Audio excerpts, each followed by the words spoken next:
రాంబాబు గారు వాళ్ళ తల్లి గురించి ఎవరో మాట్లాడారని ఆధారాలు ఇవ్వమనండి, ఇమ్మీడియట్ గా యాక్షన్ తీసుకోకపోతే అప్పుడు అడగమనండి. ఇవ్వనండి ఆధారాలు, ఇవ్వనండి ఆధారాలు, నేను ఇస్తా.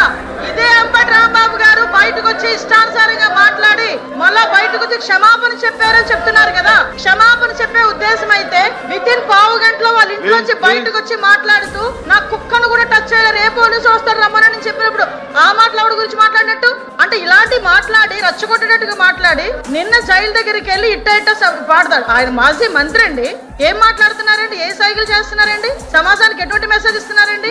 అలాంటి వ్యక్తి గురించి ఇలాంటి సభలో పెద్దల సభలో ఇంత చర్చ అవసరమా?